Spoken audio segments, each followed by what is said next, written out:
Welcome to the Gay Buddhist Forum, where teachers from all schools of Buddhism offer their perspectives on the Dharma and its application in modern times, especially for LGBTQI audiences. These talks are offered freely to the world and made possible by appreciative listeners. If you would like to support our efforts to share the Dharma with underserved audiences, please visit gaybuddhist.org. There you can donate, find a list of upcoming speakers, or enjoy many hundreds of these recorded talks dating back to 1996.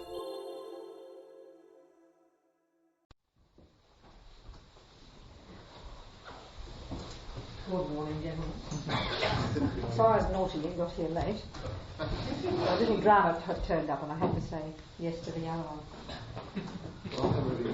While you're getting comfortable, we'll do the introduction. Do you want to see if you have enough questions so you can get another? Oh, more than enough. I'm happy. Thank you. Okay. So usually we begin, before we have our speaker, by going around and introducing ourselves. And today I thought we could talk a little bit, by way of introducing ourselves, that Dharma is supposed to be a precious gift. That's one of the ways it's referred to. And so I thought we might all say something that we find valuable at GBF that we think is a gift. And if there isn't anything,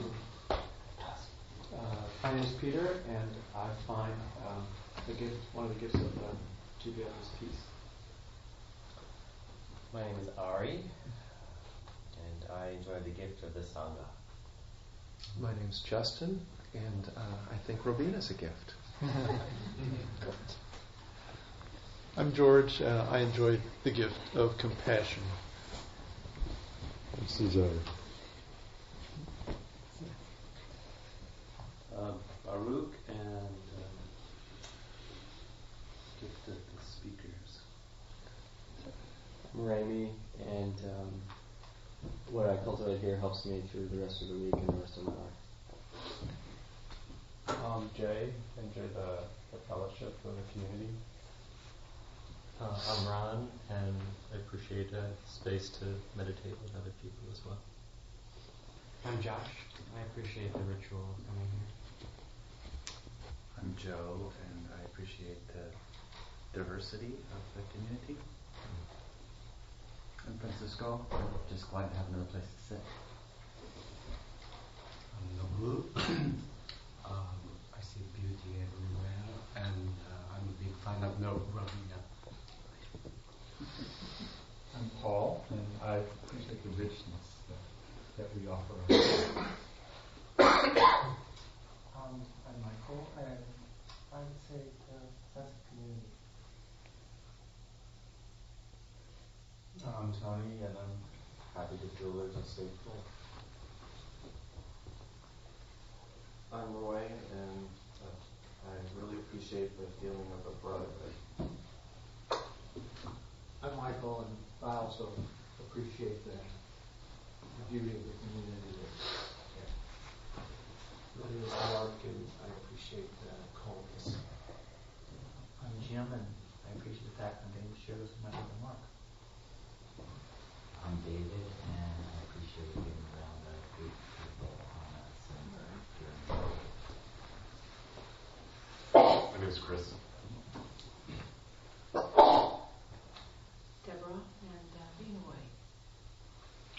I'm Jerry, and I appreciate all your faces looking at me. There you go.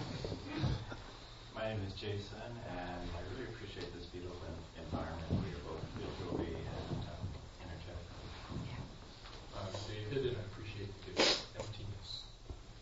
I'm Dave, and I appreciate the calmness and the introspection I can get. Peter, community. Clint, and I appreciate the sense of continuity this place offers. My name is Jim, and I appreciate the beauty. I'm Tom. I appreciate the men.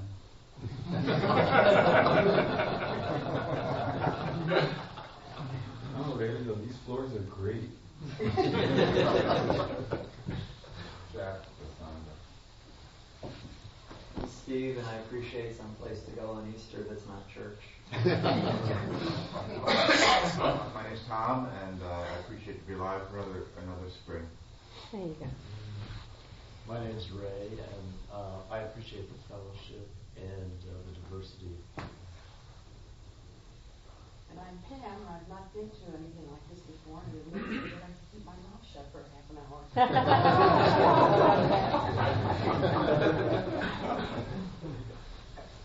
Jim, I appreciate the Dharma teachers again.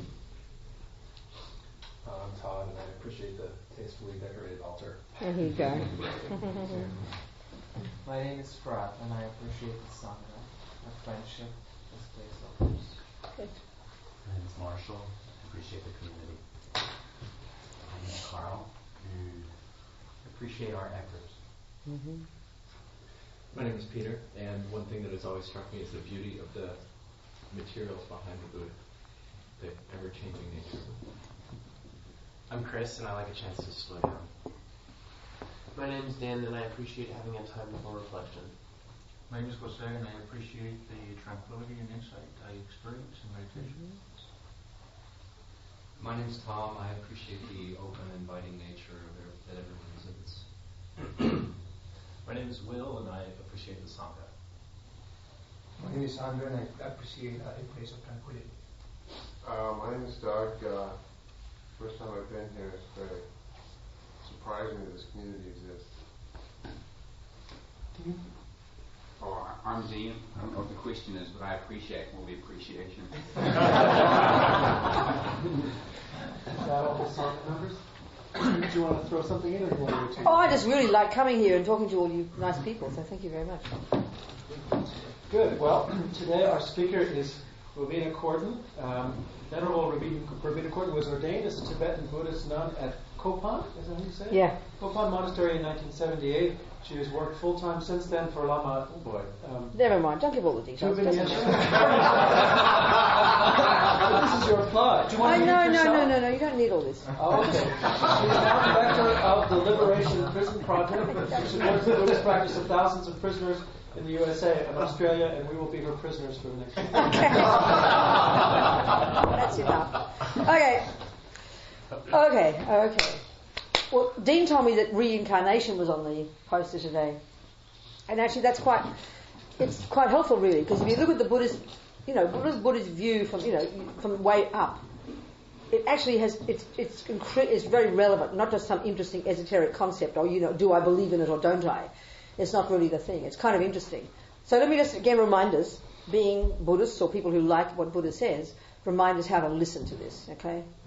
It's as if I were Einstein here, all right? And if I were Einstein telling you about my findings telling you about relativity, first you'd know that I didn't have a dream last night. It wasn't revealed to me. I didn't invent it. I'm not speculating. You understand? I'm presenting my findings, isn't it? Well, that's the Buddha.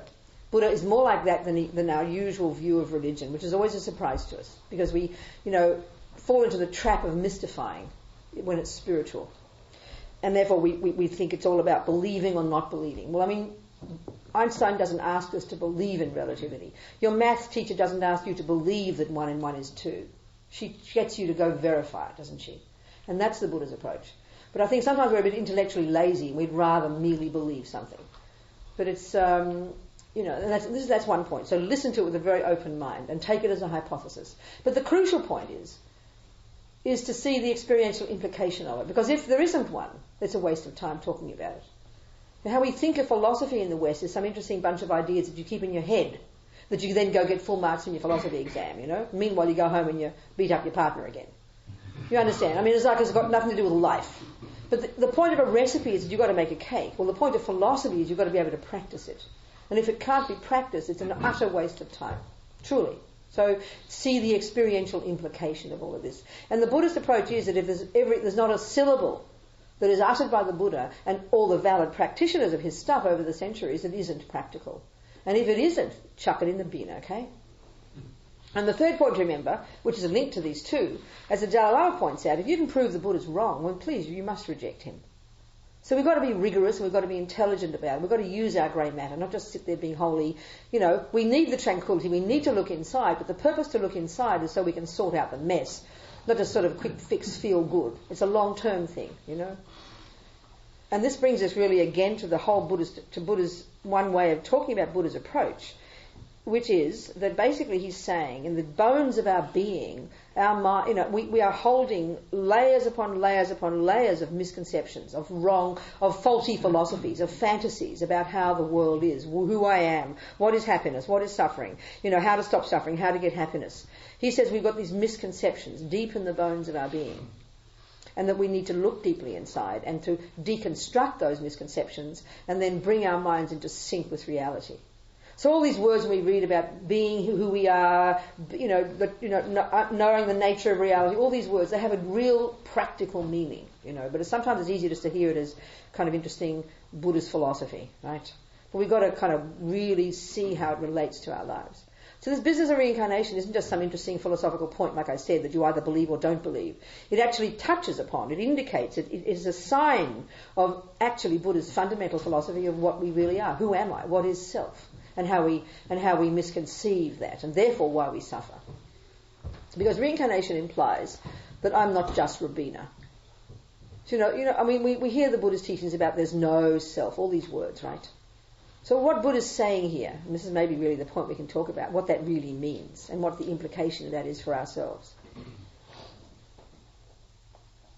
Even just from the point of view of relative reality, if I began being Robina when my consciousness hit the egg and sperm at the time of my mummy and daddy being together, and that the consciousness continued was going before that. And when Robina finishes, her consciousness continues, and straight away we can see Robina isn't all I am.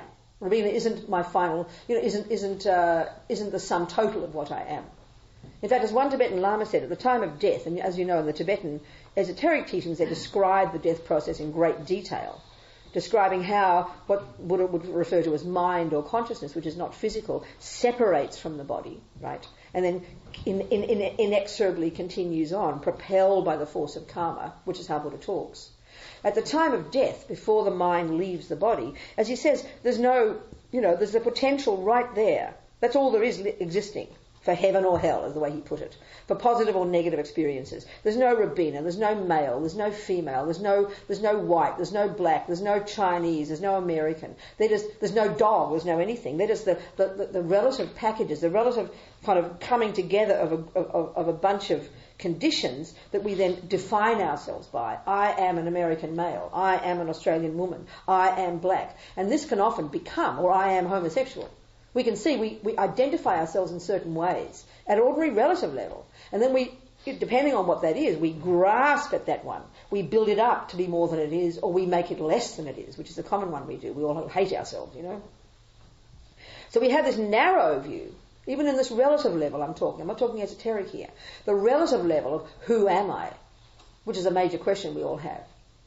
Buddha would say we've got it wrong, I am Robina, you can't say I'm not. You have the label Robina for that short, fat Australian Buddhist nun, right? That's Robina. It's not Fred, But all Buddha's saying is it's not who we really are, because there's more than that there to it. So even that alone is an interesting point. In fact, I remember on the East Coast visiting one of the prisons there, and it was in Virginia, and so near DC, and so most of the people who came to the talk were black, right? These young black men. And because in the prisons there's not much else to do, they spend most of their time in the gym, right? So they've got, like great big fat, big powerful looking dudes with their bald heads and their sunnies, as we call in Australia. And every second one, second name was X. And what I was moved by was all these young men, of course, being black in this country, you define yourself in that way because that's how you've been. I'm allowed to swear in a Buddhist centre. I do normally, but I don't know if you boys are used to it.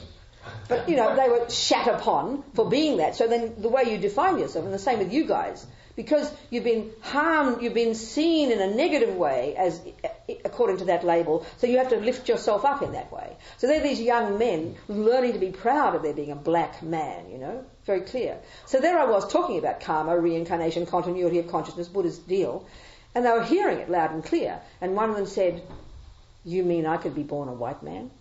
So it was quite shocking to him to shake his view of who he was, who he finally defined his true nature as, you understand? I didn't tell him he could be born a white woman.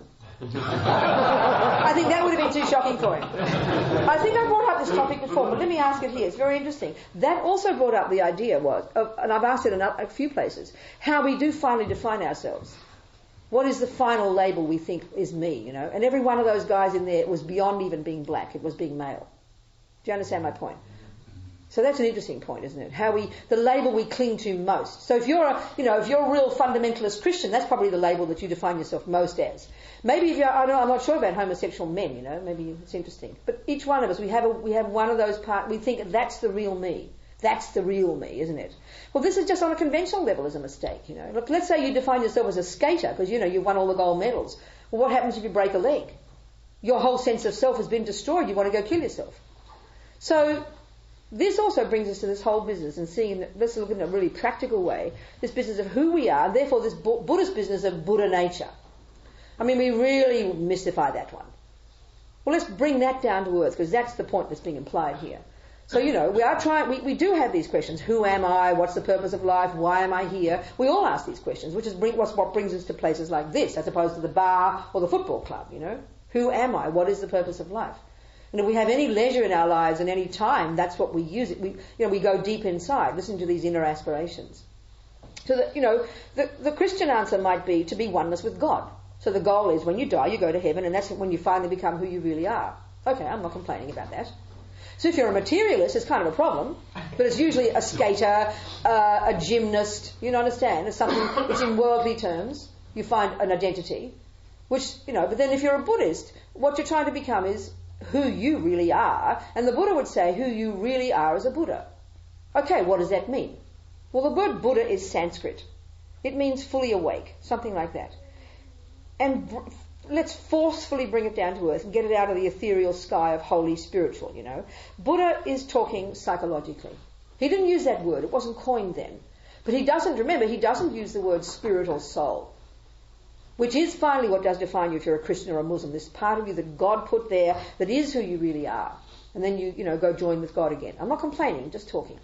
The Buddhist view is we have consciousness or mind. And okay, in the different traditions, I know these words are used differently. But the way I'm using these words here is synonymously. There are two parts to us. There's body, the physical matter, the PP, the kaka, the brain, the blood. And then there's mind, consciousness, your thoughts, your feelings, intellect, unconscious, subconscious, instinct, intuition. What you want to call your spiritual aspirations or your aspiration to kill. Either way, the whole spectrum of our inner experiences, that's your consciousness, that's your mind. And that's where Buddha's expertise is. He is this amazing psychologist. And I'm not kidding, I'm just using a word we use in the West to bring him down to earth. It's just that he has this radical view of what the mind is and what our potential is. That's all. For example, the Buddha would say that, if we look into this mind of ours, you're going to find essentially three categories of things. Positive, negative, and neutral. Very simple. Let's forget the neutral. It comes down to positive and negative. And we've talked often enough about this. This is not rocket science. If we say the words kill, anger, depress, jealous, anxious, we know which label to put them under. Negative. We all know they feel terrible. When we say the words love, kind, generous, wise, joyful, we know which heading to put them under. So it's not sort of secret. It's not difficult to see. And the trouble is, right now, we just have this big soup of emotion, and we can't tell one bit from the other, unless the voice is very strong, So one of the jobs of being a Buddhist, using meditation, using our quiet time, is to learn, as Lama Yeshe would put it, to be your own therapist, to sort out, to deconstruct, to unravel this complicated lot of stuff in there. For the short term, to calm down a bit, but the long term is the crucial point. To be able to distinguish the neuroses from the positive ones. Very simple, And why? Very easy. Buddha would say the positive ones are at the core of our being. They are what define us. And the negative ones are like pollution. They're there, they're real, and right now they run the show, unfortunately, but they're not at the core of our being. And this is all he means by Buddha nature. That fundamentally, primordially, the positive qualities, and this takes time to really see, not just to believe in, to really get, by thinking much about it. The positive ones are like truly the natural ones, which is surprising to us. They are at the core of our being. They are what define us. And they also happen to be the source of our happiness and the source of our capacity to benefit others. And guess what we want? Happiness and the ability to benefit others. Wow, Well, Buddha's view is, okay, honey, you can achieve that, and guess what? That means you try to be kind, loving, wise, but very first job, stop being angry, jealous, neurotic, depressed, anxious, worried, and all the rest. Because that's going to make you miserable and it'll cause you to harm others. This is really the essence of what Buddha's saying, right down to earth, you know. And then he is saying, this is the difference between the Western or the materialist model of the mind, or models, there are millions of them, you know, and the Buddhist one. Here's where he's really radical. In the West, we give equal status, don't we, to good and bad, to negative, to angry, to jealous, to love and kindness. We say, oh, well, we're all born this way. Second, we say, well, mummy made me, or daddy made me, or God made me. You know, we all believe in a creator. Whether you're a materialist or a Christian, you're both the same. You believe in a creator. One's your parents and one's a person called God. Same problem. Buddha thinks that's a nutty idea, you know, which is where he says your consciousness is yours. You bring it with you. You come fully programmed with everything inside you. No one to blame, honey, you know. He's really saying, this is the point. So he is saying that, you know, the materialist model, first of all, we give equal status to both of these, and this is a huge one. The implications of this are unbelievable. We never question it. It's an assumption we absolutely take as a given. That anger and love, oh well, we're all born this way, all got a bit of both. You just sort of, a good human being is a person who can keep them reasonably balanced, keep your anger a little bit under control, and develop a little bit of love, and good enough. Well, Buddha says nuts, you know. He is saying that the goodness in us is at the core of our being, is what defines us, and can be developed to perfection. This is what fully awake, what Buddha simply means. Not some holy guy in heaven, you know. It means a consciousness, a mind that is developed to the point beyond which it can't develop further, and that means it is utterly free of the neuroses. Well, the word, you know, all these holy words, nirvana, is simply a word that means cessation. It means cessation of what? Suffering. That's all. Suffering and the causes of suffering. Well, guess what? Suffering is being caught up in the neuroses and doing the other things that perpetuate it, and the causes of it, which is the very delusions themselves. The anger, the neurosis, the attachment, and all the other rubbish, you know. So being in nirvana means you're out of samsara. Being in samsara means being caught up in the neuroses. So there are all these holy words, but if we put them in our terms, they're psychological. I'm not kidding, you know. Because Buddha's only dealing with your mind. There's only mind and there's body. Well, he's not dealing with our eyelashes or our toenails. They don't get enlightened, you know. It's your mind, your consciousness. Don't make it esoteric. So the other thing about the mind, where Buddha's more radical, he doesn't give them equal status. He says the negativities are not at the core of our being. They do not define us. Yes, right now we can be forgiven for thinking they do. I mean, look at us. Look how easily attachment and anger and jealousy and anxiety arise. It's as if they really do run the show. So we can be forgiven for thinking they're innate to us.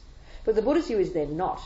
And this does take thinking about, not just believing, you know, to really see the truth of that. And that the positive ones are innate to us. They cannot be destroyed. They are innate to us. Consciousness is indestructible, Buddha says. It's beginningless and endless. Your consciousness. Your river of mental moments, you know. So this is where the reincarnation business comes in. So there's the one point, mind is not physical. The second, we have these positive and negative states of mind. Third, the negative are not innate, the positive ones are. And then fourth, this one, that we can grow the positive to degrees that would blow our minds in the West, because we can remove the neuroses. Because as long as you think they've got equal status, you're going to have a very small sense of what you can become. Like anxiety is natural, anger is natural, jealousy is natural, just keep a harness on it, that's all. That's a depressing view, you know. It's completely depressing. Buddha's view is outrageous, actually. So radical, so confidence-making, that we have the potential to grow extraordinary degrees of kindness, wisdom, and all the other stuff, you know, real ordinary stuff. This is quite an outrageous concept. That's what he means by Buddha, you know. Okay, we heard too, if we hear the qualities of the person who has gotten to full awakening, this is where it does sound religious and sounds outrageous. But it fits with the Buddhist view of the mind being not physical. It's not being defined by just this package, you know. So this is helpful stuff. One has to think about it, don't believe it or disbelieve it, think about it and see the experiential implications.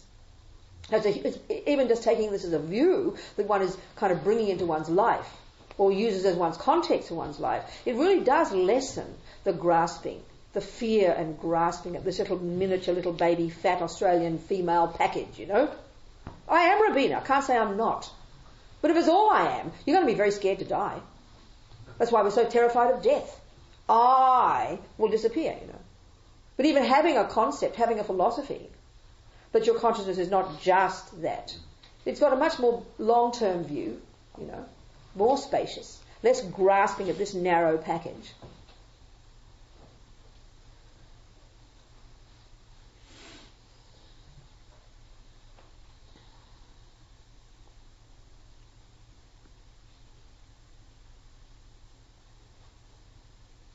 I mean, if you go to a therapist and you say, can I have methods, please, to get rid of all anger, all jealousy, all depression, all anxiety, and to be fully developed in love and compassion? They'll give you a pill and lock you up. They'll think you're a megalomaniac, But that's what all Buddha is saying, is that. This is the point. So he's so more radical in what he is saying we can become. And what we're trying to become is ourself, not someone outside us. That's all. Trying to become what he would say is who we really are, So this, the term Buddha nature, it sounds so abstract. But all it means, and again, one of the problems with us in this culture is when we try to translate Buddhist cultural way of presenting things into our own language, it's hard for us to see the meaning in our own terms, So, for example, Buddha nature is a very simple concept. If you were to see an acorn, and what is that, Mum? And she'd say, well, darling, it's a potential oak tree. She'd say it's a seed that will bring you an oak tree. She wouldn't say, acorns possess oak tree nature. But you get the point. It does, doesn't it? It simply possesses the potential to be an oak tree, right? Now, it's not evident, this little kind of round thing or whatever it is. You see an oak tree, you see an acorn. You can't see the relationship unless someone tells you. It's a good analogy for us. Here we are walking around like a little acorn with a little hat on it, polishing it up, trying to make it the best little acorn, every day, not realising we can become an oak tree. It's sort of so limited. But once we know, the meaning of an acorn is it's something that if you give it the appropriate conditions, you allow it to become what it really is. Oak tree-ness is not outside the acorn. An acorn possesses oak tree nature. A person possesses Buddha nature. All it means is you possess, right now, within you, all the causes are there within you to become fully developed in positive qualities, completely free of neuroses. That's all it means, Buddha nature. Nothing esoteric, nothing abstract, Just that's how Asians talk. Indians and then now the Tibetans and the Japanese. So we've got to put it in the words that make sense to us psychologically, get the meaning of it. And it's so practical. It's not esoteric, And this is our problem. This is so important for us to do this, I think, isn't it? Don't you agree, though? Every word I'm saying in this room is Buddha. You can hear it. Is Buddhist. Just talking in an Australian voice, that's all. In contemporary language. You understand my point? So, again, the point is, if I say to you that being a Buddha means your consciousness pervades the universe, you know everything and see the minds of all beings, and have infinite compassion for all sentient beings, and have the power to manifest in billions of forms throughout billions of universes for billions of eons, for the sake of all sentient beings, you'd get a bit tired thinking, you mean I've got to become that? Because that's what Buddha is, okay? So we just think kind of gradually about it. And we kind of, I do want to be happy. I want to stop being neurotic. I want to be useful. I know, and that's good enough, because it means you recognising you've got the potential. You're recognising you're not stuck in this miniature, pinhead-sized big sense of self that we carry on now with, At least give the possibility of movement, of growth, of change. That's all the idea of Buddha nature implies. And that, finally, is the real meaning of Buddha saying everything is empty. Everything doesn't have a concrete, narrow, limited, self-existent identity. It's a practical thing. It's saying that everything is empty, Everything is empty. What Buddha's saying is everything lacks having a narrow, limited, concrete identity. And that right now, I am a black man, I am an Australian woman, I am a homosexual. Yes, you're right. But it doesn't define you, honey. That's all being emptiness. You aren't...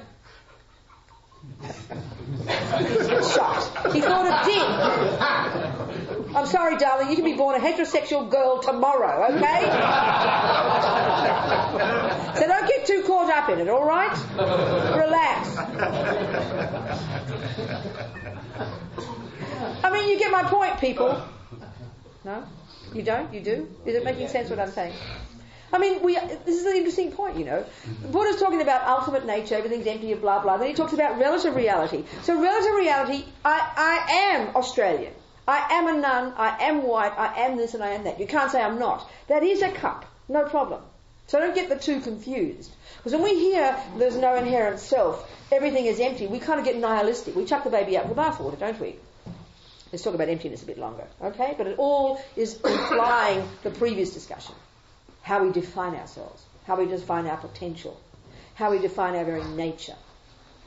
So putting in this classical way of how things exist, okay? The Buddha's saying, ultimately, there is no inherent, identifiable this or that in anything. But he says conventionally, don't get nervous, there is a cup, okay? Ultimately, you cannot find cupness in the cup. Conventionally, no problem, it is a cup. So they're very grounding to have these two, because what happens, this is the, you know how Buddha talks about the middle way view, and then he talks about the two extreme views. And again here how this is psychologically what's going on with us, instinctively, you know. As soon as we hear Buddha say, there is no self, everything is empty of everything from its own side, we get all completely nihilistic, we chuck the baby out with the bathwater, and we become kind of completely depressed. Oh well, nothing matters, this, that, who cares, you know. There is nothing. What does it matter anyway? Totally mistaken. You've gone too far to that extreme view. The mind runs to that one. Mistake. And this is instinctive in us right now. Then we hear, the Buddha says, don't worry about it, honey. There is a self. There is something existing. Conventionally speaking, there is a Robina. There is a knife. There is a cup. There is a good. There is a bad. So what happens then? We go to the other extreme view and we grasp at it. Oh, thank goodness, there is something after all. What a relief, you know. And then we go too far that way. We cling. We exaggerate. We hold on to something. So this is the big trick, you know. This is the difficult part. This is the part where it's a bit like, for me, thinking of trying to find Harry Potter's platform 9 3/4. It's infuriating. You go from 9 to try and find it, and you get to 10. So these are 9 and 10 are the two extreme views, and 9 3/4 is the middle way. And you just can't find it. You go rushing off there and you get to 10. You go rushing off here and you go to 9. You can't find the middle way, this invisible, kind of like it's invisible for us. Because deep in the bones of our being, Buddha says, we have this instinctive, deeply ingrained, primordially held misconceptions. And the one we're talking here is the deepest one, about the very nature of how things exist. He says that's the fundamental mistake, this ignorance they call it, in Tibetan ma-ripa, unawareness, a primordial, deeply held, instinctive misconception that causes us to cling hugely to this self-existent, real, eternalistic, permanent me-ness, which then we exaggerate in this life as being Fred or Mary or white or black or whatever it is. We define everything we see and we say, that is who I am, and we limit profoundly because of this. That's all a function of this ignorance that clings primordially to this self-existent self. So then we hear Buddha says that doesn't exist, Robina. That one doesn't exist. So we go nihilistic. So we're going between these two wrong views all the time. And this is instinctive stuff, you know. Because when we hear that Buddha says, I'm sorry, Robina, you suffer because you cling to yourself as self-existent. I mean, we didn't know that before, did we? Oh, really? I suffer because I cling to myself as self-existent? How abstract can you get? Because it's so instinctive. But what we just talked about before, how we see ourselves in a limited way, that's the expression of that mistake. So listening to Buddha's view about consciousness being not physical, listening to his view about continuity of consciousness and how you're not created by anybody, all of that is part of the big picture. It fits, you know, it fits. The emptiness one fits into that. So it's interesting just to think about, that's all. And that's really one approach to Buddhism. We know there are various approaches. Sometimes we just got to go to the quiet place and shut up, you know. Other times we use our grey matter. Buddha's a cognitive therapist, believe me. Really. One of the approaches is think things through in a very reasonable way. And that's an interesting point. That's a method we use to learn everything in our life. If you've got to make a nice new chocolate cake, you've got to think it through first. You can't just get all cosmic and go on about the cake being beyond expression and, oh, who wants a recipe? I just want to have the taste, please. You'll make a mess if you don't have the recipe. You've got to have the boring old facts, 2 of this and 1 of that, and you've got to be very rigorous and you've got to think it through and do it nicely. Then you will get the taste, won't you? Then you're beyond the recipe, it's true. Well, the same with emptiness, the same with all of these things of the Buddha. You can't just go there, leaping over the theories. If it's all in your mind already, yes, you can access it. But by thinking something through, it leads to the experiential taste of it. It's just a method. It's just a method, you know. Thoughts are a stepping stone, a method. The cognitive process, which, let's face it, is the process we live in right now, is an extremely useful method to go beyond it to get to the taste, which is the intuitive understanding of how self exists, the intuitive understanding of, you know, karma, this, that, impermanence and all the rest. So don't underestimate the cognitive process. Don't think you're not being a good Buddhist if you think too much. Just use useful thinking, that's all. Okay. Not rabbiting on, going around in circles, going crazy thinking. That's the problem. Okay, I said a whole bunch of things, and we've got, quite a bit of time left. Just as well I talk fast, isn't it? I always say that, I know. But it's true. We fitted an awful lot of concepts in 30 minutes. So now, please, you can ask me some questions. Come on.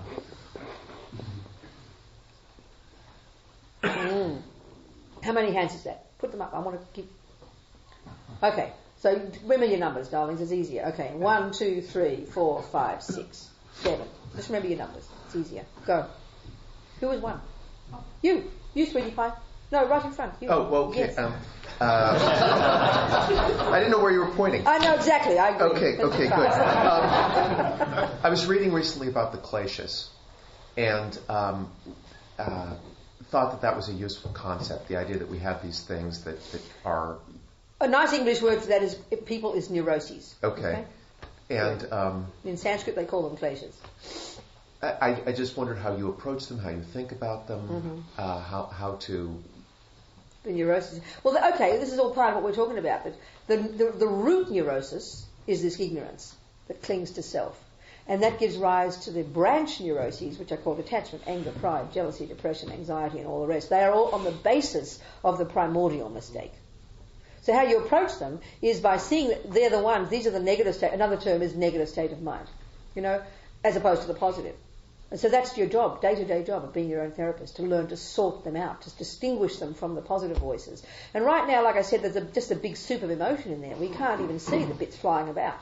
In fact, they're so mixed together, they're virtually pureed vegetables. It's impossible to distinguish. They're just completely like of all one taste, you know. Do you see? And part of the problem, isn't it, is that in our culture we're not used to looking inside. We're always looking on the outside to find the blame there, isn't it? So it's only when they're so loudly screaming that we even notice them now. Do you agree with that? Mm-hmm. So it's sort of like you're driving on the freeway, you're going 120 miles an hour, and it's only just before the crash that you realise you can't drive. Well, it's a bit late. It really is like that. It's a bit late. You see my point? So what do you have to do is you've got to go back to basics and learn to drive, which means you go back to basics, sit down on your bum and calm your mind down and start just watching your breath as a technique to help you start to stop following every single little crazy thought that comes. So you begin slowly to hear all these crazy thoughts before they get to be 120 miles an hour. That really is the job to be done. And that might take a lifetime, so don't be impatient. There's no way in the world we can get to deal with our dramas when you're about to have the big fight. Or when you've just finally noticed it because it's too late. We've got to notice it well before it gets to that level.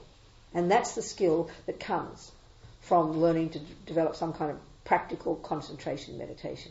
Not just to bring a nice feeling, which is often why we do it, but it's to begin to see, to hear the chaos in there and to slowly identify the different pieces before they get to the mouth.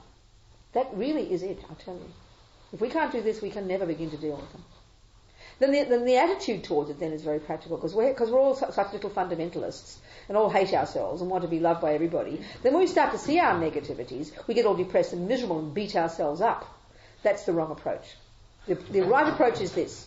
You start to see your mind, and you see your attachment, you see your manipulation, you see your ego voices, you see your anger, and you go, great! Instead of, oh, I'm such a bad person, I'll go kill myself, which is what we do now. So we've got to learn to be glad we're seeing them. Just like if you open up the hood of your car, which doesn't work, you're looking for the problem and you cheer when you find it, because now you know what to fix. So that's a crucial one. It's bad enough having anger and neurosis, but we just make it double trouble by then finding fault in it. You need to find fault. The car is mistaken. The brakes aren't working, but now you can fix them. That's the positive approach. And that has to be changed. That's the worst one for us. We want to be good little Buddhists and be nice people, but we have to be happy to find the neuroses, because they're the ones holding us back, because they don't define us, and that's the big point. Because the nature of ego grasping is we think they do define us, and that's the tragedy. They don't. So we should be so glad to see them, and not to have the courage to know it doesn't define you and you can change it. But seeing it is the first step. Really not believing your own propaganda, Does that make sense? I mean, it's just one way of answering, but there's an answer. Number 2, please. 2. Okay, going. But I might be 4, but I'll say 2. Okay, go. What's interesting to me about what you brought up is that I do experience it as a lifetime practice. Oh, yeah, absolutely. Lifetimes, darling. And I'm 65, so I've put in a few. And what's interesting to me is that I'm not quite able to do what... Say that last phrase. I'm not quite able to do what you've just described. That the best I seem to be able to do is every morning to wake up and sort of not anticipate, but look forward. Yes, good. To the mistakes good. that are going to come my way. And that's where actually I have even a little bit of attachment, because it's the mistakes that are the doorways for me. It's not the way of repeating what I have taken to be truth, that's right. But rather to allow the mistakes to be there, i.e. mistakes looking and saying, my God, I did that. What led me to Sure. Why? So you mean so you can learn from them?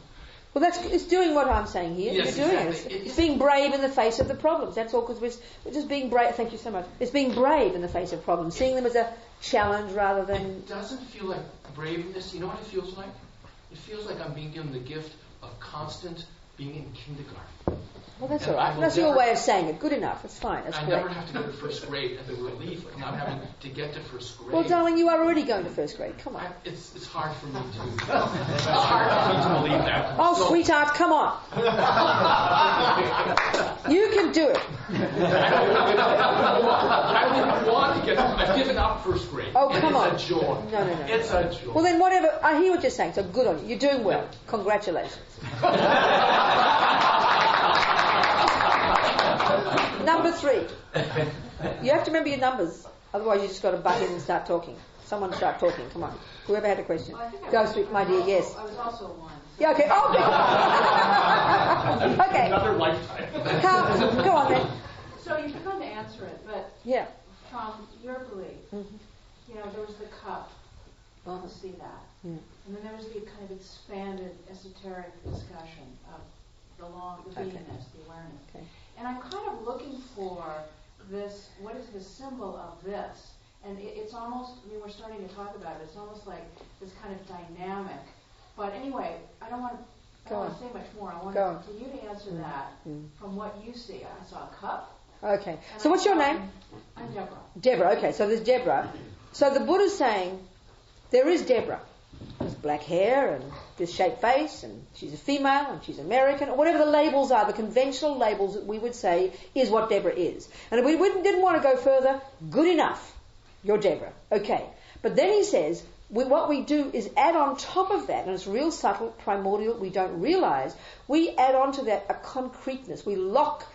Deborah locks herself away and says, this is who I am, and stays stuck in that. It's a stuckness that limits Deborah from developing qualities that are Deborah's, but they don't have really a Deborah nature. They have your true nature. So, so we say, this is the Western model. I'm a human, my mummy and daddy made me, I'm confined by being this, I can't have that, anger is natural, this is natural, I can't. So even the way on a relative level in the West, In the materialist view, we narrow our potential. So then Buddha says, no, Deborah, you are this, you are that. But honey, it's not all you are. You can develop love to perfection. You can develop wisdom to perfection. You can learn to see the minds of others. You can learn to be of benefit to countless beings. And when you die, you won't be Deborah any longer. She's finished and you might become Fred or Mary. And so you can keep on bopping on this bigger job of going towards your perfection.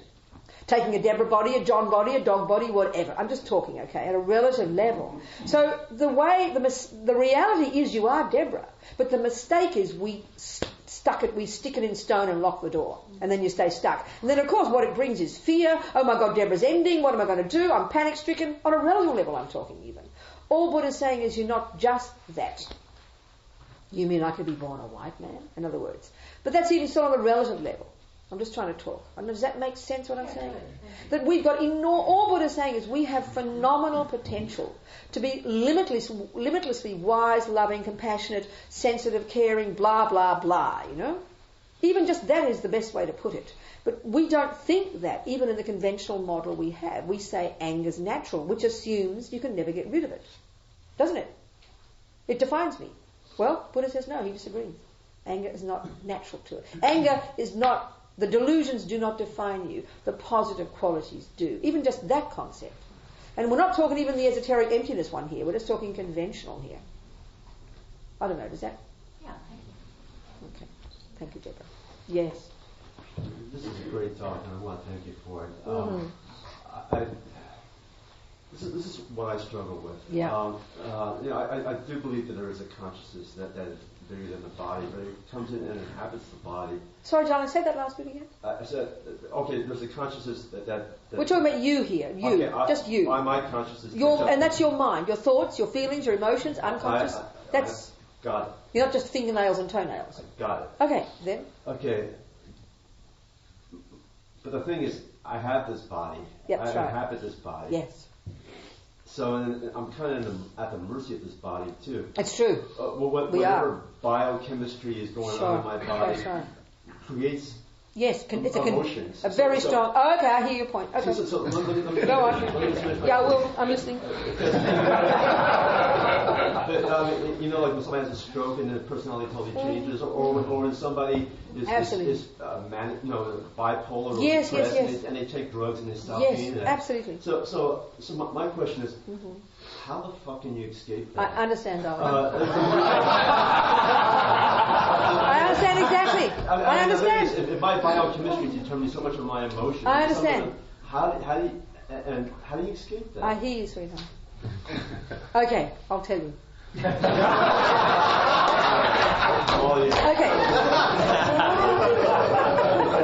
Okay, the Buddha's deal is this. And I keep saying the Buddha's deal because I don't want to own it. I didn't make it up, So I'm happy to agree with the Buddha, so I'm saying it. The Buddha's deal is this. I forgot your name again. Clint. Okay, Clint. Here we go. Clint is a name for a combination of mind and body, isn't it? Yes. It includes the body and includes your mind. That's Clint, right? So the materialist model says it's just physical. It is only the brain. The mind is only the brain, and it's a bunch of chemical things. And your mummy and daddy made you anyway, right? So then, as long as you have that view as an assumption, which it is, already Buddhist view is it's confining you hugely to certain responses, which is my depression is chemical. That assumes that only I'm going to be feeling better when I take my serotonin. So already even just the philosophical view, I am my body, mummy daddy made me, my mind is the brain, it limits your view to how to approach things. Now if you have the Buddha's view, he says, honey child, there is the body and there is the consciousness. Right? They are separate phenomena. Right. They are separate entities, but clearly they're highly interdependent. Yes. This is not kidding. So, sweetie, you go to your Tibetan doctor. He will feel your pulses instead of, using a stethoscope. He will say, oh, Clint, honey, I'm sorry, you've got a bit of an imbalance of your wind energies there. Because the way they talk in the subtle, the Tibetan medical view, which is like coming from Tantra anyway, you've got your subtle physical energies, your 72,000 subtle channels, your chakras, your kundalini, all these different subtle components of your body, how they talk. And they will see, they talk about the consciousness, the mind, connects with all those wind energies. So if a certain lot of your wind energies are berserk, that activates your anger energy or your attachment energy. You understand? So it makes your mind anxious and worried. So your Tibetan doctor will say, well, sweetie, here are your herbs here. Take those herbs, which will help calm down those wind energies. And guess what? When you calm down the wind energies, it'll calm your anxiety down. But your anxiety isn't the wind. Your depression isn't the chemicals. You take your serotonin, which calms the chemicals down, it affects what you call depression. So those particular states of mind that are linked to those can calm down. You hearing my point? Yes. So, having the Buddhist approach, it's you still take your medicine. Take your serotonin, you know. It's okay. Take your herbal medicine. It's working on the physical part. Then it gives you more space for you, not just to be a passive recipient of the serotonin and now my depression's better. It gives you the space to see it more clearly and to work on it. That's all. Do you see? So it's a different philosophy, but it has big implications. Even finally, what happens, and this is recently in New Scientist, or where it was, one of these philosophers and psychologists working with the Dalai Lama over the last 20 years in these series of conferences, and they're really marvellous, called Mind and Life. They've had so many of these discussions, and the best brains in the West discussing all these exact things, the nature of mind, the universe, philosophy, blah, blah, blah. They're wonderful, you know. And I forget his name now, he published a thing in the New Scientist, findings that they have now, he's so confident in, he's published them. They've done all these experiments on the brains of these Tibetan meditators, right? So what he's seen is, this is why they're now talking about the plasticity of the mind, they mean the brain, that they're seeing these radical changes in the brain structure of meditators. So the Western one is, it's only the brain, you've got to take your pill, and that's all you can do, cross your fingers and hope it goes away. The Buddhist one is, don't worry about your boring old brain, go to the meditation, learn to work with your own mind, lessen the neuroses, because you see them well when you meditate, and you start to know they're not concrete, they don't define you, they're just thoughts. You can change them. That will, because there is this relationship between the body and the mind, it will actually impact upon the body. Which is how come when you really advance, you can heal your cancer, you can heal your AIDS, you can change your body by working on your mind. Do you see? Yeah. So we start, but you've got to start with a series of assumptions first. It's not just why it's not philosophy. It's got a real implication. You see my point?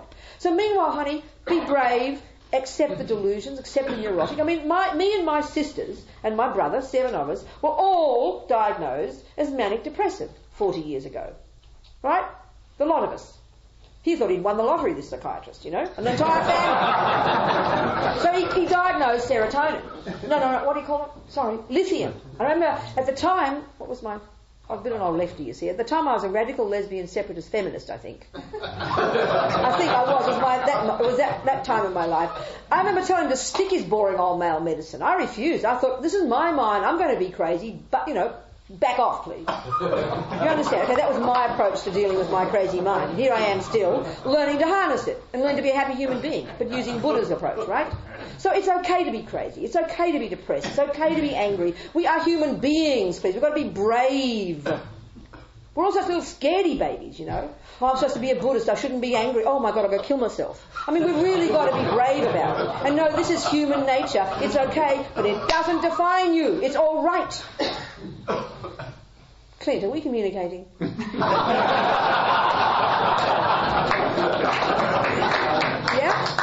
Okay. But does it answer your questions? Yes.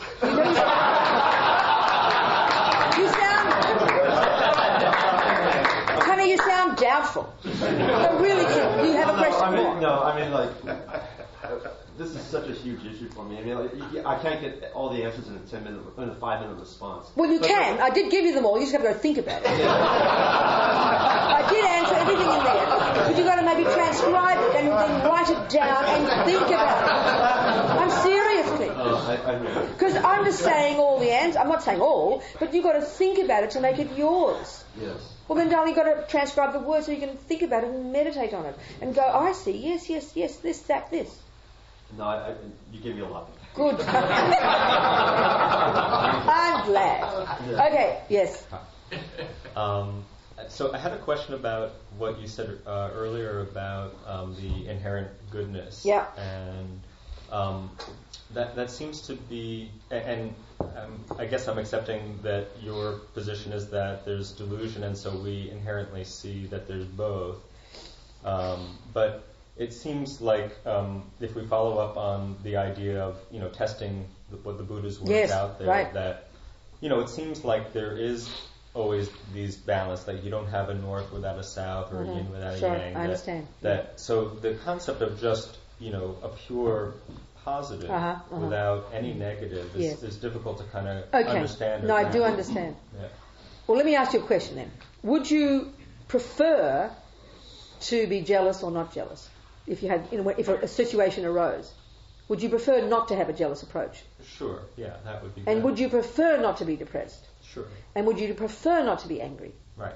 Because why? What are the simple reasons why? In the short run, it feels better. Feels better, and you can become more clear, you can see it, you can see possibilities, you can solve the problem, you get all these things, right? Right. Okay, so then why would you want to hold on to anger then? If it's preferable. It's like we can see in our life. Have you seen in your life sometimes when you didn't go the jealous route and you changed and you learned to see and you worked through it and you felt much better? Well, that proves you didn't need the jealousy. Doesn't that prove that? If you one time weren't angry and controlled it and worked through it and came to a solution, you felt really good about yourself. Why would you think you'd have to have the anger? No, I agree with that the preferable path to develop towards is to reduce the anger, as opposed to love. But you're suggesting you need to have it in order to understand the love. Well, right, and it's almost like how we define love. It seems to have some relative expression compared to anger. Sure. Now, on a relative level, you're right. It is that. So, but my sense is a bit like this too. It's like for you to appreciate me giving you a hug and loving you, you've got to have me punch you in the nose first. I don't think so. You don't need to refer that hug to a punch in order for you to appreciate the hug. I think you can appreciate it automatically. And so I think the same thing we can appreciate, on a relative level, yes, we can say there is love and there is hate. There is good and there is bad, and we seem to put them in this tension together. But I think we make the mistake of assuming in order to keep the love, you've got to keep the anger. And I think actually experientially we can prove that's not true, maybe. Certainly that's what Buddha's saying. He would say the very root, the neurotic sense of self, which is ego grasping, they call it colloquially, which gives rise to this neurotic attachment, this neediness, this dissatisfaction, it always wants more, it's always thinking something's missing, that causes to hanker after something, to embellish things, to then have expectations, and then get disappointment, and then go crashing down, and then get depressed and angry, and then blame. All that stuff is neurotic, and it's all conceptual, it's all cognitive, it's very deep inside us, and can be deconstructed. It's just a way of interpreting things that, because we've got the habit, brings all the painful feelings. But it's not realistic. They're misconceptions and have no place in the mind. Not just in a philosophical sense. And that we create all this agony for ourselves. And that we don't need to. That's all he's saying, in a really practical way. Yes, on a conventional way, we can by remembering the anger, we can see how nice love and kindness is. But finally, the Buddha is saying, that's what we have to test, experientially and then even theoretically, that finally they're misconceptions. You just don't need them. They're kind of problems we've added that we can take away. And I mean, if I think of someone like the Dalai Lama as an ordinary person who is dealing with lots of problems in his life, and if you look at how he interprets his experiences, you can see that he's not angry, he's not jealous, he's not depressed, he's not blaming, he's not manipulative. He's a really happy guy, I think there's a living example of an ordinary person. I even think of Mandela. He's not a Buddhist or anything. It's obvious he's not angry. And so somehow, look at him in his eyes. He's a kinder, wiser person. People adore him.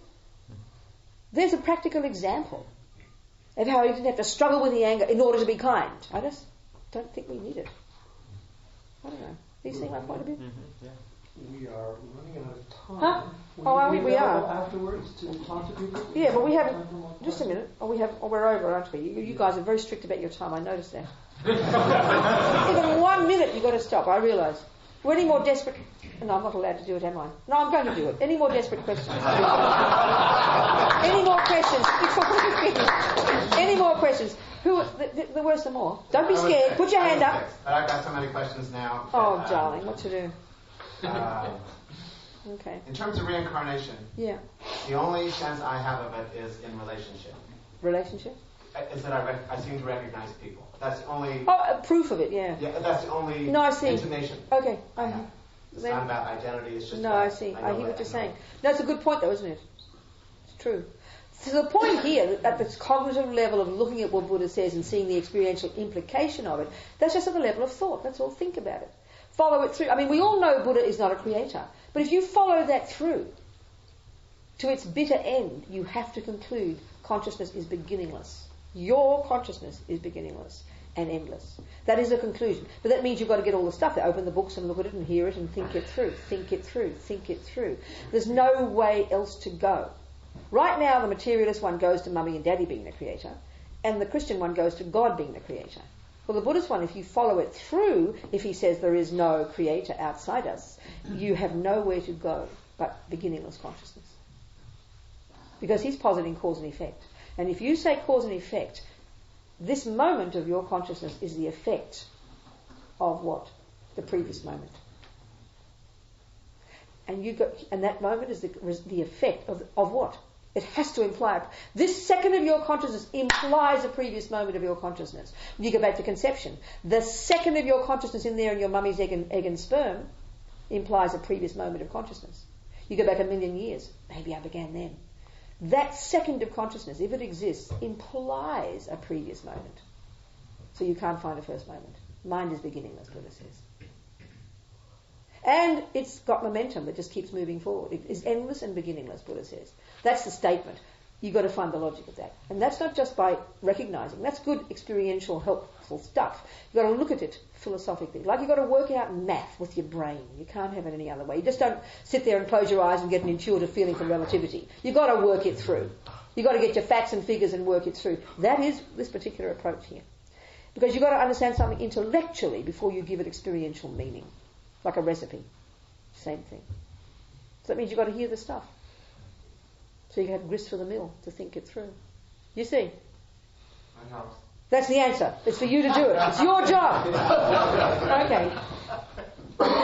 So I want to sing a little baby prayer in Tibetan.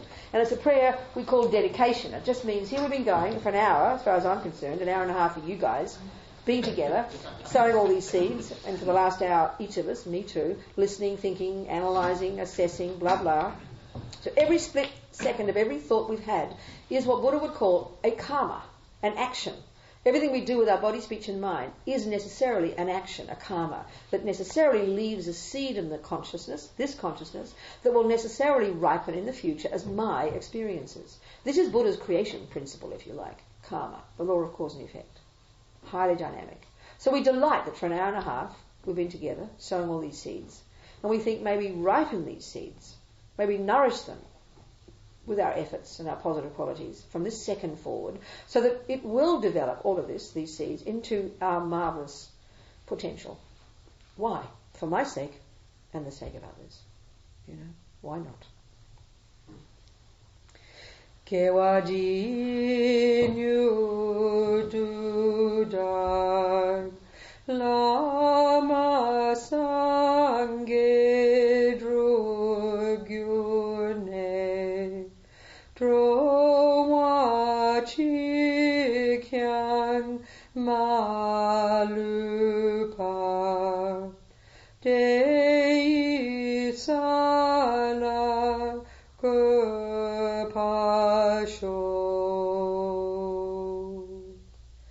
Changchob sem chog Rinpoche ma ke panam ke gyuchig ke panyam pa me payam gong ne gong du belbasho.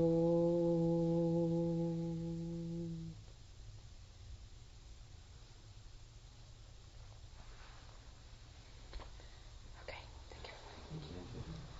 Can I have time for announcements? CJ. Yes, we have a potluck dinner next week on the 15th of April. Everyone is invited. It'll start around 5 o'clock. There's some flyers that I've printed out. If you take them all, I have the master copy. I'll print more next week. It's at 400 Corbett at Clayton, which means it's about 4 blocks south of the corner of 17th at Clayton, where it meets Corbett. You can take the 33 or the 37 buses, wherever they come from, and get off at the intersection. And there is a bus stand there. Bring some food and have a good time. I will most likely be there too. Well, we're having our annual wildflower hike next Saturday to Chimney Rock and Point Reyes.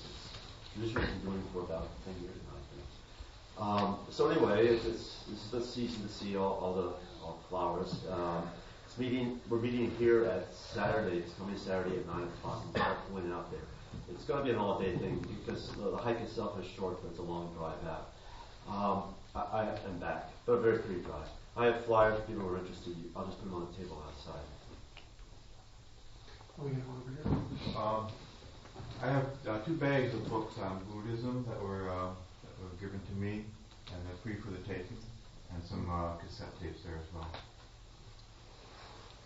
Can you just say again, where are they exactly? They're on the coffee table out here. Okay, thank you. Dean?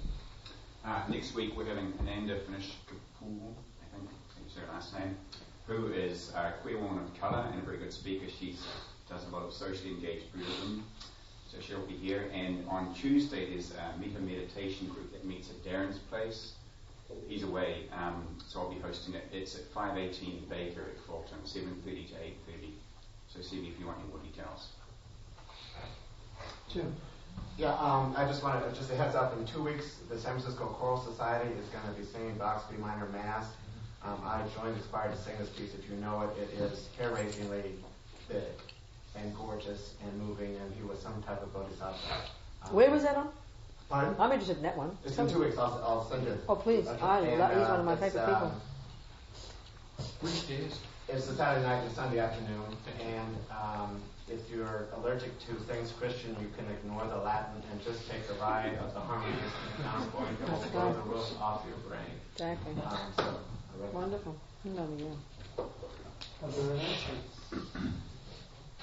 There's an updated directory to check over to see if your information is correct. If it's not correct, please correct it.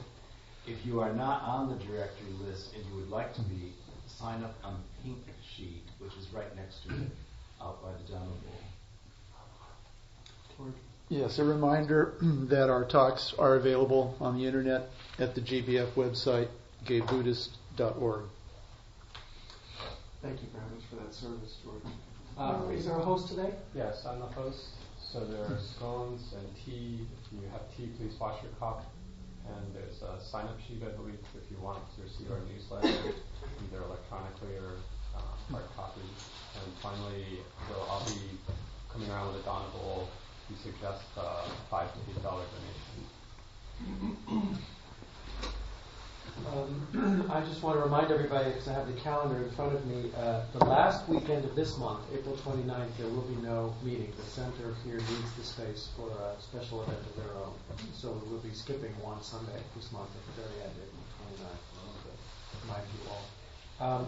Can we just have the new people identify themselves one more time? You can speak to the host or to any of us during the social hour if you want more information. Who else is there? I'm Doug. Doug? Jim. Jose? Is that it? Tony. Okay. Welcome to all of you. If you would all stand and we'll join hands and do our final dedication of marriage. Oh my goodness. I'll get Robina, would you like to do this? Do what? Just what you've been doing. No, I've done a whole hour. You do it. Okay.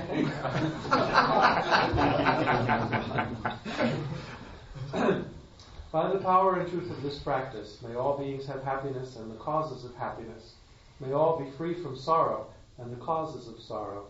May all never be separated from the sacred happiness which is without sorrow.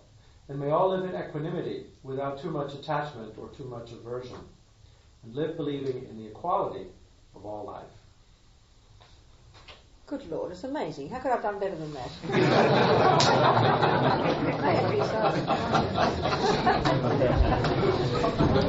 Okay. I'm just going to say